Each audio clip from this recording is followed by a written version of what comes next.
Cheers, this is White Russian. I'm thrilled to introduce my new guest. He's the CEO of the Information Services Corporation, Jeff Stusek. Welcome.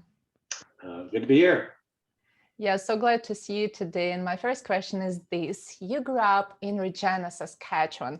Have you ever had a chance to live anywhere else?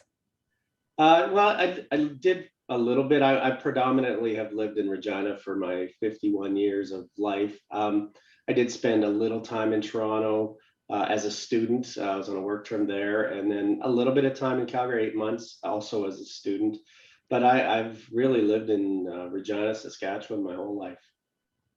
Well, you still have some time, right, if you want to switch places? Why would I move if I live in the best city on the planet? So. Well, that's a good attitude to have, for sure. For those who don't know about the Information Services Corporation, can you please briefly describe what your company does? Sure. We've been around for a long time. We've been a publicly traded company. We're traded on the TSX under ISV since 2013. And what we do is we do a number of things. One of them is we run the registries on behalf of the government of Saskatchewan. So we run the land registry and the personal property registry and the corporate registry.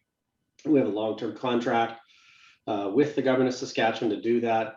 But we also run another business called our services business that helps banks and law firms deal with regulatory and registry information across Canada. That business is headquartered in Toronto and has an office in Montreal and as well as in Vernon. And we also run a technology business that sells technology to governments, particularly registry type technology to governments. And that's headquartered out of Ireland and also has staff in Regina as well. So we're really a global company with, we're 400 people running sort of 3 distinct businesses, but they all have a relationship around information management, regulatory information, making it easier, protecting important data, making it easier for banks and law firms. We do a lot of different things, but it's all around managing information effectively and keeping it safe. I see. Thank you for providing this overview. For sure, that was helpful. Sure. The other question I wanted to ask you, in 2013, your company made the transition from a provincial crown corporation to a publicly traded company. So whose idea was it to make this transition? Well, you're right. Prior to 2013, we were a crown corporation, which if your viewers are unaware, that's a company. We were a distinct and standalone company, but we're 100% owned by the government of Saskatchewan. And there are crown corporations in the province here, a SaskTel and a SaskPower and companies like that that provide particular services. And the services we provided were registry services. And we were a growing company despite being a crown, and we continued to do well. We operated our company almost as if we didn't have a monopoly, which, our service was a natural monopoly. But part of my mantra in the company was we need to act as if our customers have a choice. Even though they don't have a choice, they have to deal with us. We have to act as if they could go down the street and go to a competitor and get our services. And that really served us well. And our customers, we delivered really effective customer service, and we changed business models, and we delivered the service based on the customer need, not based on sort of the bureaucracy or the legislation or the resourcing. We built it around their need, and that allowed us to grow. And so, we were a couple of registries early on in our days. We had then got, we took vital statistics out of the health ministry. We then took the corporations branch out of justice and really worked to modernize and improve that. And we got to a point in 2012, I think the government realized this is a really cool company that could do a lot of cool things, but it's hard to do in a provincial crown in that way. And they really wanted to see us do what we did in Saskatchewan in other jurisdictions. And the only way to do that was to sort of unleash it into the market. And that's where the IPO came from. The government was the owner, so they made the choice to sell. They sold 69% of the shares. They still retain 31% of the shares, so they're still an owner. in a part or a major owner in us, not a majority, but a major owner. And they still get the benefits, and ISC is doing very well. We pay a healthy dividend quarterly. We have historically, we've had great price appreciation in the capital markets recently, and we're a profitable company, and our company continues to grow. And so I actually think it's a company that this particular government, who chose to privatize ISC in 2013, remains very proud of. And it's a great Saskatchewan story that is now a great global company. We're small, we have 500 million market cap, but we're forced to be reckoned with, and we're recognized globally. Do you think that this transition from the Crown Corporation to the private company has benefited people of Saskatchewan overall? Yeah, well, I know it has. I know it has for lots of reasons. One is, Saskatchewan doesn't have a ton of successful headquartered in Saskatchewan companies that are global. And so that's something to be proud of. The number of publicly traded companies who have their headquarters in Saskatchewan is very small. The amount of money in dividends and share appreciation, shareholder value is far greater to the people of Saskatchewan. And I think most importantly, the people of Saskatchewan who rely on the registries and the operations of the business continue to see great service, fantastic service, and we continue to check in with our customers to make sure we're delivering world-class service. And we just recently completed another customer excellence survey, and the numbers are good. And we continue to serve the people of Saskatchewan. We haven't forgotten our roots. It's an important part of our business, and just because we're growing globally doesn't mean we've neglected in any way what we're doing in Saskatchewan. Well, that's great. In 2013, just like you mentioned before, your company started trading on the Toronto Stock Exchange. And when I looked at the numbers before 2020, the value of the stock didn't really change that much. However, over the last year, the company has almost doubled in value. I'm talking about the value of stock, of course. Why did it happen? Yeah, well, your guess is as good as mine when you're trying to figure out the stock market. I think, we were a relatively flat traded company for a long time. We came out at $14 at the IPO. There was initial run that took us almost to 20, but then it sort of settled back down and sort of stuck around that 15 to 17, 18 mark year over year over year.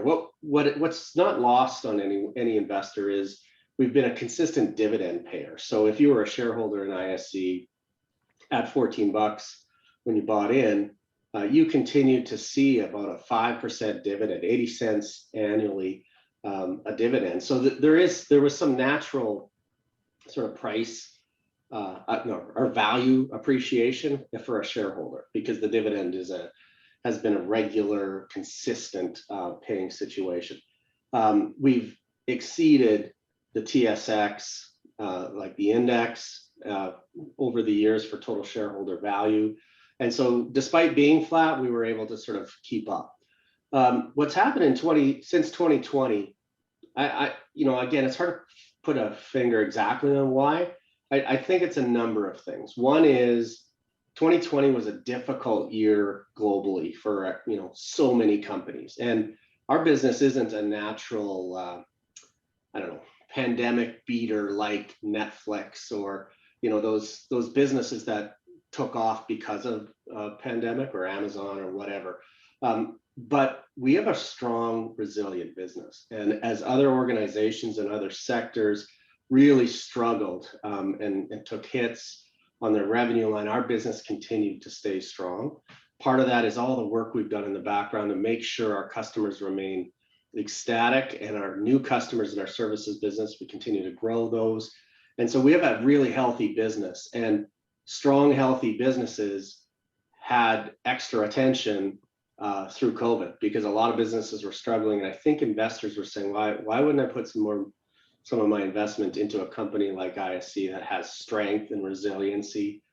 What we saw in the last 2 quarters was real strength in the business. And our Q1 in particular of 2021 was exceptionally strong. And that's part due to the COVID lift, generally lifting off and the pressures around that lifting off, but also the real estate market generally in Canada has been hot.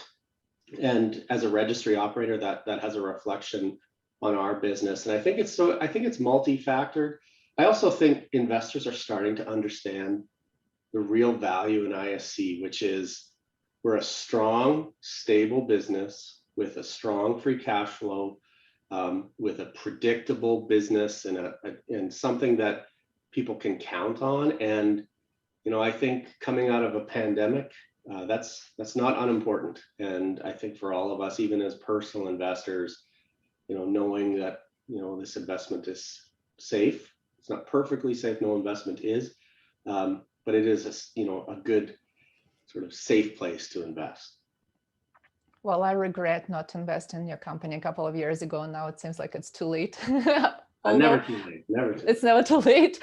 Well, that's actually related to investment advice. So that's all.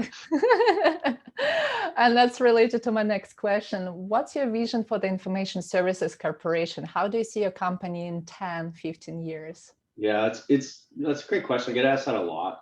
For me, it's hard to envision what 10 or 15 years away looks like. We're in a technology-oriented fueled space that changes every day, and it'd be silly not to think that AI or something is going to be disruptive to our business.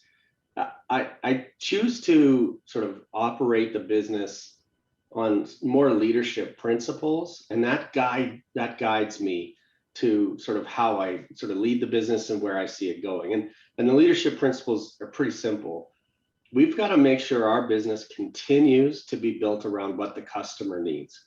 And we can never forget that. A lot of businesses forget that. They get in the business of making money, or they get in the business of setting the rules and there's no other choice, and that's what customers get. Our approach is we need to build the business around the customer, and that's one leadership principle, and continue to focus on that. So as the business evolves or as customer needs evolve, our business needs to shift with that. That being said, we also need to take care of the people. It's a people-based business. And so take care of the customer and take care of the people that are taking care of the customer. And that's just all the people in ISC generally. Those are our sort of leadership principles that we work by. And with that, we've grown the business. So what do I see in the business? Well, I see us continuing to operate in the registry space. Registries are going to be needed for a long time, foreseeable future, hundreds of years, I'm sure. We've needed them for hundreds of years. We're going to need them for hundreds of years.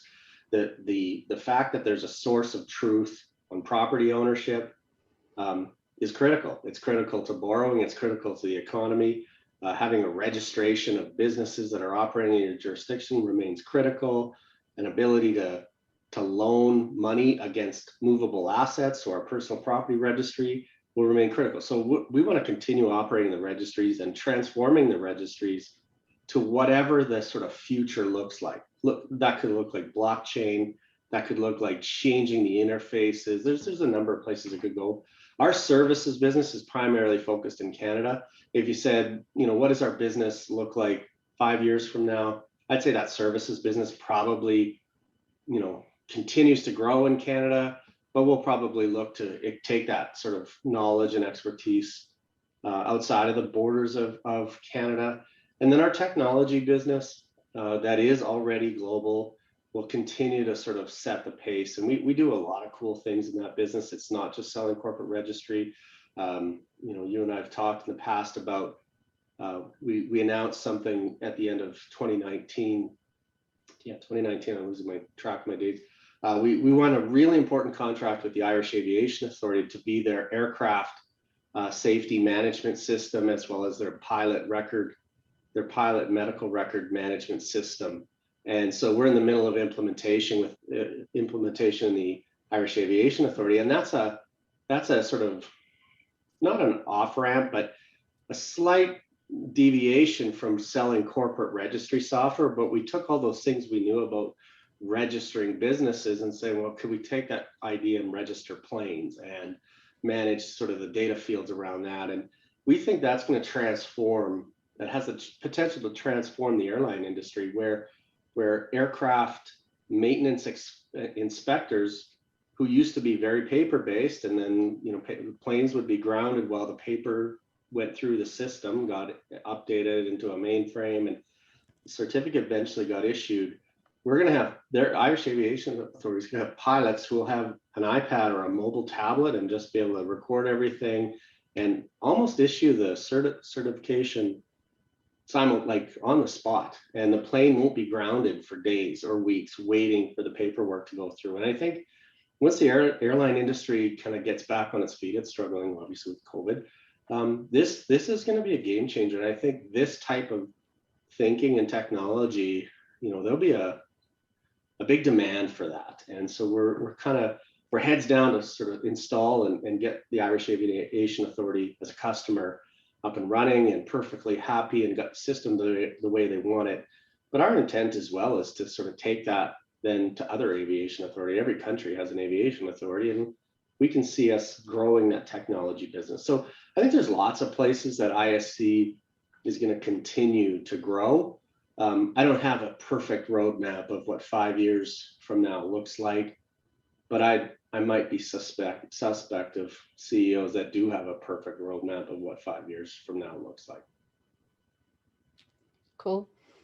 When I think about a typical CEO, I imagine a person who is diplomatic and very proper in their demeanor. You, on the other hand, well, from what I know, seem quite direct and honest. How did you not let this leadership role change who you are? Are you saying I'm not diplomatic? In this interview, you're really diplomatic. But... so far I am. Yeah, no, you know what? I think I have a number of sort of leadership principles. I'm a football coach, and I grew up in football. I grew up in hockey. I've coached now all kinds of teams, you know, provincial. I've been involved in sports. And so I can't escape that sort of the roots of that. And the roots of coaching is really around helping people develop and reach their maximum potential. And the only way I think as a leader I can get through that is being who I am. And you've heard the authentic leadership. You've read about authentic leadership ad nauseum. I've done lots of talks on authentic leadership. It really is, you know, for me, people will follow somebody if they can trust and believe in what they're saying. And it's not necessarily how they're saying it, it's what, you know, it's what they believe. And can that person follow, or will they follow that person? And as a leader, and I think for me, it's just about honesty. I say, I don't know more often. When I'm asked a question, I say, I don't know more often than I say that I know, because I genuinely don't know. I surround myself with really smart people. My team is amazing. And I kind of like being the dumbest guy in the room, and I'm just there to support, and I'm there to support. Now, there are trappings and there are situations where, you know, I'd say I don't struggle, but I am not a buttoned up CEO with a $3,000 suit and tie, but that's not my leadership style. And there's only a few places that I found that that's required. And lots of people love that and live in that. And I don't judge that. It's just not for me. And, you know, I've brought my own style. When I go to Bay Street and I talk to the investors on Bay Street, I don't wear a tie. And even though that's strange in downtown Toronto, I'm okay being a little different because it's not genuine. If someone saw me in a tie, they would know this is not a genuine sort of expression of who I am. So I am who I am. And that doesn't mean I don't work to get better and I try to get better, but I'm an honest guy. And I think the people around me appreciate the honesty, but I'm also empathetic. And I have a caring demeanor, and I want people to succeed. I'm not self-interested that way.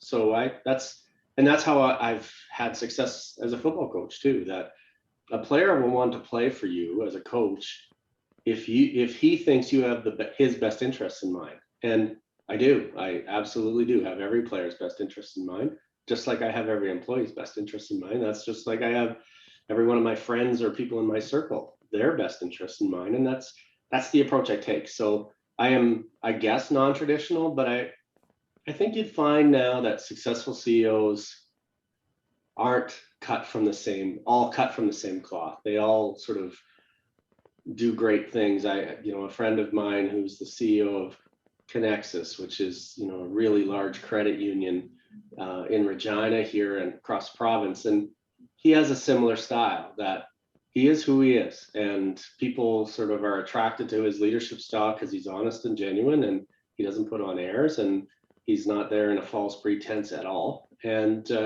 I think that's kind of neat. Now, social media also helps people like us because, we're really comfortable exposing our sort of personal lives and sharing that, I'm on a bike ride or I'm out here coaching or, I'm at my lake or whatever.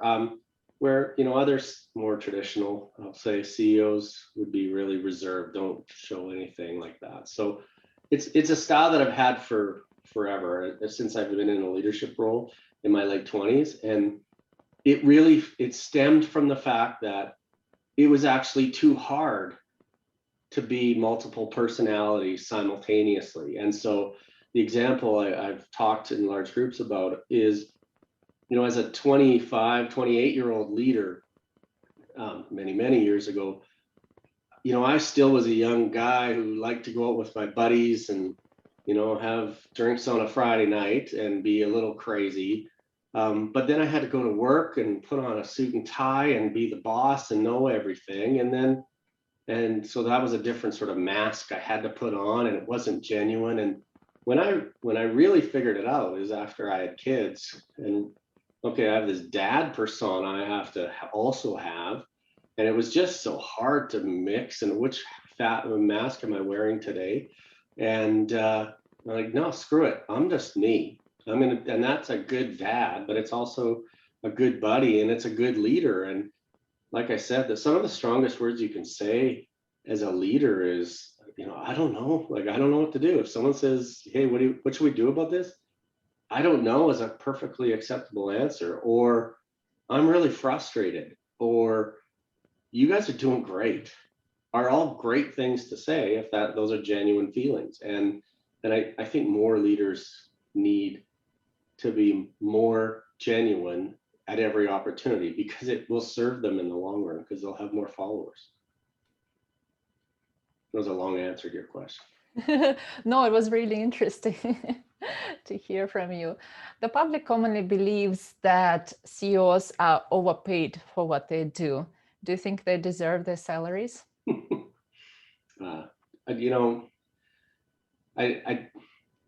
I'd say every organization has its own sort of unique perspectives. I would say most people, unless they sat in a CEO's chair, they don't have the same appreciation, or they don't have a good appreciation for what a CEO does. And so, for me, and I'll only speak for me, I absolutely carry the responsibility of 400 employees.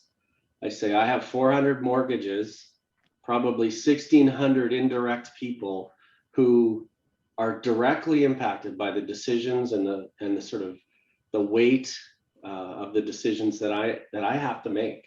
And that doesn't make me better or worse. I'm just saying that there's a level of accountability and authority that is not light. Now, I'm not making commentary about large corporations and executive bonuses and all that kind of stuff. But for me, in our organization, the performance of our company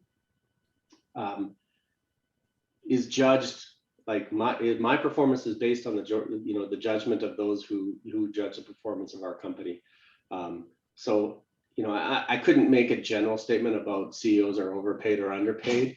I would say, having sat in the CEO seat for a long time now, 15 years, 14 years, there is a heaviness that it's not dissimilar to the heaviness of having a child. The first time you have a child, and it's like, wow, I have some responsibility now for someone that I used to not have responsibility, and now I got responsibility. Well, in this case, I have 400 employees or thousands of investors who are counting on this and counting on me to be on and successful and do what we do. The CEO's job is not as glorified as some people think it might be. It is not jet setting and being in private planes. It's tough conversations. It's long days. It's, I have counting 11, 10 direct reports that I meet with weekly, one-on-one, that they're dealing with their lines of business and their teams, and we're dealing with issues. I have a large board. I have investors to take care of, and so I don't think overpaid is not a, it's not a sort of word that fortunately we don't talk about in our business. And I think our board makes a decision on executive compensation, and I think it's fair. And I actually think we try to treat our employees fair, and that's sort of the only way to go. You already mentioned coaching football teams, and you've done some tremendous work when it comes to that. You, if I'm not mistaken, right now you're on the coaching staff of the University of Regina Rams, and you also head coached Team Saskatchewan 2018 and 19. And I believe that was for the Under 18 Canada Football Cup, right? That's correct. Yes, we were the national champions of those 2 years. Yes. Oh, that's wonderful. I didn't know that. So my question is, why do you want to continue coaching? What is special about it that makes you want to keep doing it? It's a great question. It takes a lot of time. In my view, I have a strong community orientation. I was fortunate to grow up in Regina. We were joking about that earlier, but I was fortunate to grow up in Regina, where the community genuinely does band together, and there are lots of people that give back. This is not, and I don't believe in communities that are people that are self-interested and only do what's good for them in a community. So we all, as responsible members of communities, need to look for ways to give back. For me, giving back is around coaching. So you're right. I've coached with the University Regina Rams for 5 years now. And then I was, provincial team head coach. I was a high school coach for 3 years. I was a U16 coach for 4 years. I'm the president of the Regina Minor Football Organization. I was on the Rider Board of Directors. Got to sit at the CFL Board of Governors. I've spent a lot of time in volunteer roles in and around football. The reason I do it is, like I said, I do think giving back is critical and important, and an expectation we should all have of each other and ourselves. But I also think football's a unique sort of animal, and it's unique because it's hard, and it's hard to play football, and it's a sport that you are probably practicing 10 times or more than playing the game, and very few people get to play it. Everyone, we have 100 players on our roster. We dress 40-ish, 24 really play. And so, you're looking at only 30% of our players who practice every day in the cold, in the heat, it's hard work. And 70% of our players don't see the field in a meaningful way in a game. And that teaches us a lot about discipline and hard work and commitment and perseverance and grit. And I love fostering that in young people, including our university age students, which, they're 18 to usually 23 or 4. I think once a football player leaves our program, they have the life skills to be successful. As we coach predominantly males. So to be fathers, to be future contributors in society, to be good employees, to be good business owners, because they've done the hard work. And I'm super glad my boys who are 23 and 21 are football players, because they know what it takes. Like it's not always easy, but in the end, it's worth it if you put in the time. And I think that's a really good skill. So I just love having that impact on young football players that choose to sort of work hard and stick through it. And I think I like being part of that journey. What's the most challenging part of coaching young athletes versus coaching or leading adults? Oh, that's a good question. Young athletes are a real treasure to coach in many ways, because they're a true like a mound of clay that you can shape and you can teach. And you get the right young athlete that wants to learn, you can teach him or her so much, because they don't come in with a whole bunch of predisposed or preconditioned or pre-coached knowledge that you have to uncoach. With younger athletes, it's pure joy of the game. And I've coached 9-year-olds, all the way up to where we coach today. And just the passion and the joy, and having, ice cream at the end of a practice, like as a team, is like stuff they'll remember. It's not, a certain block or a certain skill that they learned. So there's some joy in that.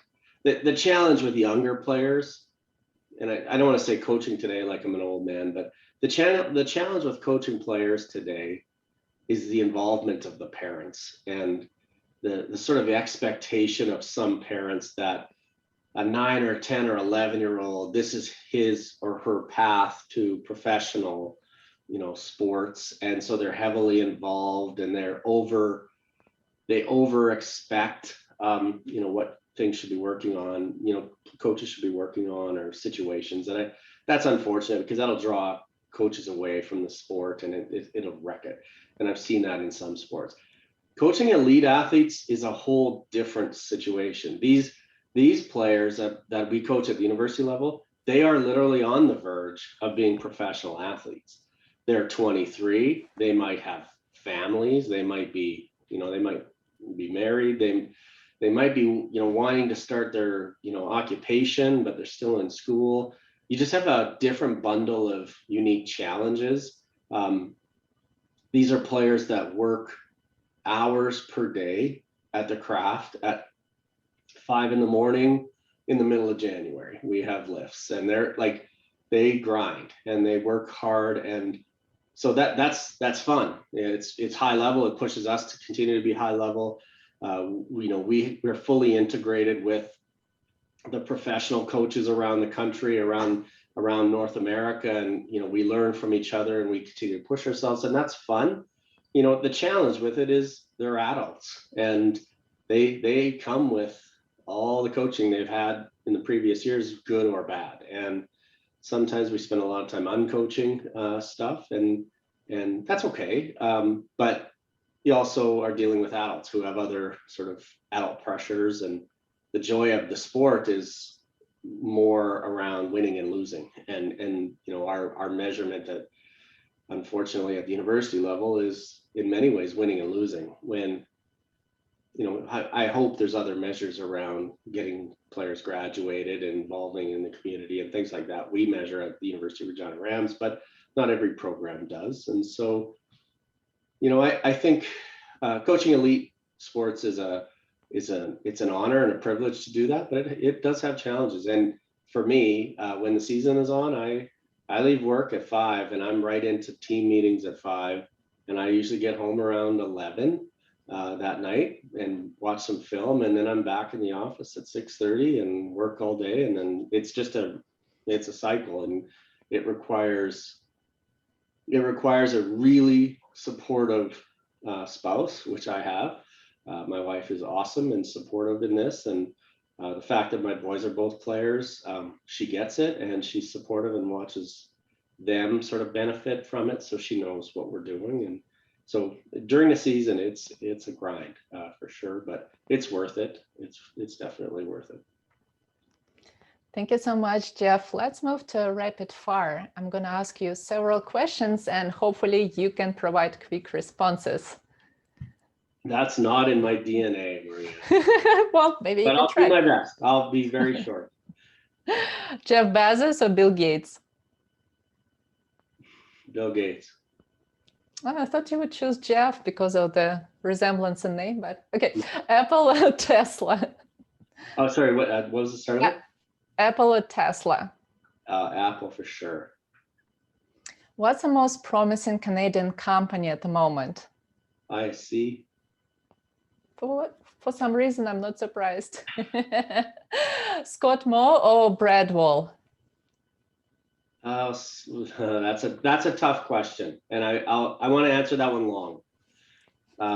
Brad was the premier and was very supportive of ISC and was the premier at the time of the IPO, and so I have a debt of gratitude to him and what he did in support of ISC. At the same time, Scott Moe is our current premier, and I'm fully supportive of his approach around the pandemic and his government's support, continued support for Saskatchewan economy. So I can't say one or the other. They're just different, temporally different, and so I'm fans of both. Okay, who's gonna win the Grey Cup in the upcoming season? That's an easy question. That's the Riders for sure. We're best geared to do that. Okay, is there anything you wish you were better at? I wish I was better at, or Yeah. Yeah, sure.